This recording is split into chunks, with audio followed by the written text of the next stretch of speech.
ഇദ്ദേഹം ഒരു സംശുദ്ധനായ രാഷ്ട്രീയ നേതാവാണെന്നാണ്. ഒരിക്കലുമല്ല. പച്ച മലയാളത്തിൽ പറഞ്ഞ അദ്ദേഹം ഒരു കള്ളനാ. അയാളെപ്പറ്റി ബുദ്ധികേന്ദ്രങ്ങൾ പറയുന്നത് വെളുത്ത ചെകുത്താനെന്നാ. വെളുത്ത ചെകുത്താനോ? അതെ മാഡം, അങ്ങനെയാ പ്രതാപവർമ്മയെ പറ്റി പരക്കെ അറിയപ്പെടുന്നത്. നിന്റെ അമ്മ എന്തത്ര താമസിക്കണേ? അയൽക്കൂട്ടത്തിന്റെ മീറ്റിംഗ് ഇത്ര സമയമൊന്നുമില്ലല്ലോ. ഇതെന്തുവാടി, കേന്ദ്രമന്ത്രിസഭയുടെ ക്യാബിനറ്റ് മീറ്റിംഗോ? ചുമ്മാ ചെറിയ ചെറിയ കാര്യങ്ങൾക്ക് വേണ്ടി കൂടുന്ന ഈ മീറ്റിംഗ്. ഇത് 5 മിനിറ്റ് കൊണ്ട് തീരണല്ലേ? ആ പിന്നെ പെണ്ണുങ്ങളല്ലേ, പരദൂഷണത്തിന്റെ പെരുമഴയായിരിക്കും. ഏയ്, അമ്മ അതിലൊന്നും പങ്കുചേരില്ല. അവിടെ അവരുടെ കൂടെ സൈലന്റ് ആയിട്ട് ഇരിക്കേയുള്ളൂ.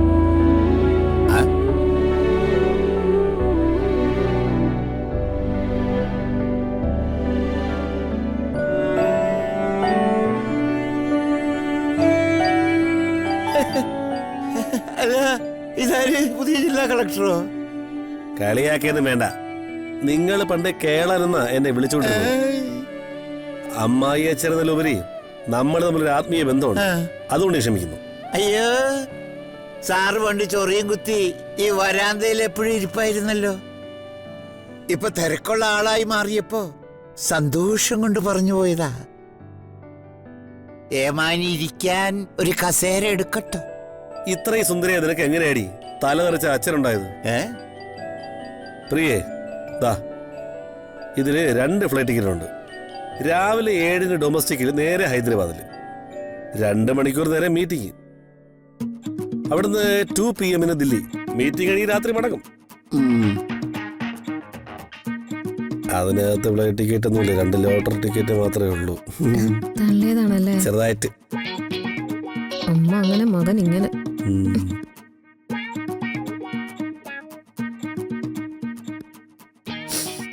രഥമേ, പ്രിയച്ചൊക്കെ നിൽക്കുന്നു, കരയല്ലേ?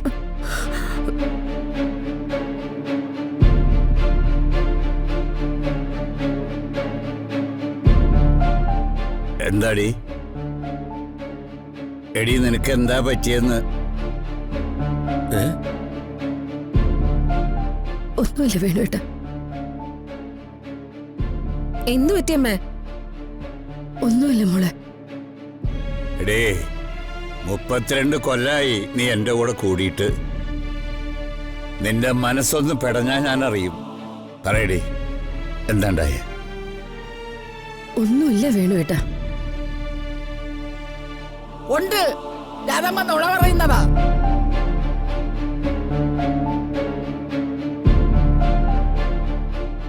ഇപ്പൊ വലിയൊരു സംഭവം ഉണ്ടായി. ഞാൻ കണ്ടില്ല, വിശ്വസിക്കാൻ പറ്റിയ 2 പേര് എന്നോട് പറഞ്ഞതാ. അമ്മേ, ആവശ്യമില്ലാത്ത പ്രശ്നം ഉണ്ടാക്കല്ലേ. എനിക്കൊന്നും ഉണ്ടായില്ല. ഒന്നുമില്ലെങ്കിൽ പിന്നെ അമ്മ കരഞ്ഞെന്തിനാ? ഞാൻ കരഞ്ഞില്ല. കരഞ്ഞു, ഞങ്ങള് കണ്ടതാ. യോ, രാധമ്മ വലിയ വായിലെ മോങ്ങിക്കൊണ്ട് റോഡ് നീളെ ഓടുകയായിരുന്നു. എന്നാ നിങ്ങൾ പറയും, നിങ്ങൾ അമ്മ വല്ല ഉപദ്രവിച്ചോ? തള്ളേ, എന്റെ രാധമ്മ എന്തെങ്കിലും ചെയ്താലേ ഞാനൊരു കാട്ടാളനായിട്ട് മാറുവേ. നീ അതിന് മാറുന്ന എന്തെന്നിന്? നീ കാട്ടാളം തന്നെയാ. നിങ്ങൾ ഇതുവരെ കാര്യം പറഞ്ഞില്ലല്ലോ. എന്തിനാ ഇവള് കരഞ്ഞേ? ആ രുക്മിണി ഉണ്ടല്ലോ, ആ പലിശക്കാരി പാഷാണൻ രുക്മിണി. ഷോ, ആ രുക്മിണി പെരുവഴിയിൽ നിർത്തി ഒരു പെരുന്നാടിനുള്ള ആൾക്കാര് കേക്ക് രാധമ്മയെ മ്ലേച്ഛം പറഞ്ഞു. മ്ലേച്ഛം പറഞ്ഞോ? അതൊന്നു എടാ മണ്ട, പെരി പറഞ്ഞെന്ന്. ഇതെങ്ങനെ വിട്ടാ പറ്റില്ലല്ലോ. ചോദിച്ചിട്ട് തന്നെ കാര്യം. വേണ്ട, പോണ്ട. എന്നാ ഞാൻ പോവാം. ഇത് അങ്ങനെ വിട്ടാ പറ്റില്ലല്ലോ. നിങ്ങൾ രണ്ടാളൊന്നും അടങ്ങി നിന്നേ. ചാടിക്കറി അങ്ങനെ പോലെ. ഞാൻ പറഞ്ഞതാ ശരി. രുക്മിണി മാത്രം ചീത്ത പറഞ്ഞിരുന്നെങ്കിൽ രാധമ്മ കരയില്ലായിരുന്നു. കൂടെ മറ്റോളും ഉണ്ടായിരുന്നു. ആര്? കരുനാഗലക്ഷ്മി, നിങ്ങളുടെ ശ്രീലക്ഷ്മി. ഓ, ഇങ്ങനെ വർക്കത്ത് കെട്ട ഒരു പെണ്ണ്. എന്താ ഇതിന്റെയൊക്കെ പിന്നിലെ പ്രശ്നം? ഒന്നുമില്ല ജയ. ഉണ്ട്, പ്രശ്നമുണ്ട്. ഞാൻ പറയാം.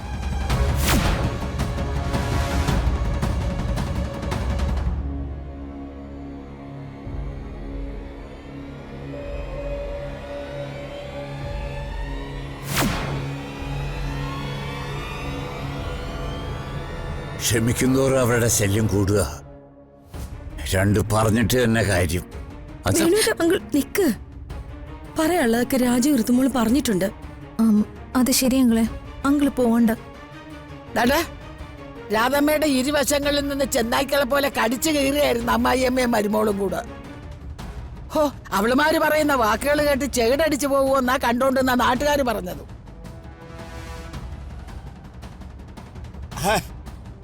അച്ഛാ അങ്കിൾ എവിടെ പോവാ? ഞാനിപ്പോ വരാം. വേണ്ട അങ്കിൾ. രുക്മിണി എന്ന വൃത്തിയുടെ സ്ത്രീയുടെ അടുത്ത് വഴക്കിന് ചെന്ന് അഭിമാനം ഇല്ലാതാവുന്നത് ആർക്കാ? അവർക്കോ? അത് അങ്കിളിനല്ലേ? അച്ഛാ ഋതു പറഞ്ഞത് അതിന്റെ ശരി. അവർക്കൊന്നും നഷ്ടപ്പെടാനില്ല. നഷ്ടപ്പെടാനുള്ളതൊക്കെ നമുക്ക് അഭിമാനം. അതുകൊണ്ട് അങ്കിൾ വാ. രാധമ്മ വാ വാ.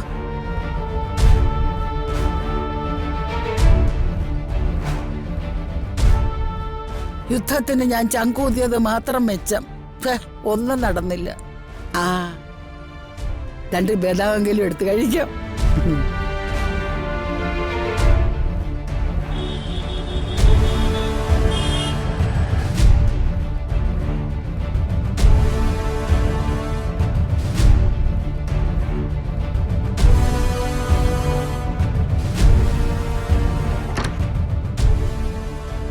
മാഡം മേ വരൂ. എന്താ മാഡം? ഞാനൊരു കാര്യം ചോദിക്കാൻ വേണ്ടി വിളിപ്പിച്ചതാ. ഇരിക്കെ. ഈ പ്രതാപവർമ്മ കറപ്ഷൻ ഒന്നും ഇല്ലാത്ത ഒരു മിനിസ്റ്റർ ആയിരുന്നില്ലേ? അങ്ങനൊരു ഇമേജ് പ്രതാപവർമ്മയും അനുയായികളും PR വർക്കുകാരും കൂടി സൃഷ്ടിച്ചു വെച്ചിരുന്നു. അതൊക്കെ അഴിമതിയും അക്രമവും ഗുണ്ടായിസൊക്കെ നടത്താനുള്ള ഒരു ഇരുമ്പ് മറയായിരുന്നെന്ന് മാഡത്തിനിപ്പോ മനസ്സിലായില്ലേ? ഞാൻ ഇദ്ദേഹത്തെക്കുറിച്ച് കേട്ടിരിക്കുന്നത് ഇദ്ദേഹം ഒരു സംശുദ്ധനായ രാഷ്ട്രീയ നേതാവാണെന്നാണ്. ഒരിക്കലുമല്ല. പച്ച മലയാളത്തിൽ പറഞ്ഞ അദ്ദേഹം ഒരു കള്ളനാ. അയാളെപ്പറ്റി ബുദ്ധികേന്ദ്രങ്ങൾ പറയുന്നത് വെളുത്ത ചെകുത്താനെന്നാ. വെളുത്ത ചെകുത്താനോ? അതെ മാഡം, അങ്ങനെയാ പ്രതാപവർമ്മയെ പറ്റി പരക്കെ അറിയപ്പെടുന്നത്. കുടുംബവാഴ്ചയാണ് മാഡം അയാളുടെ രാഷ്ട്രീയം.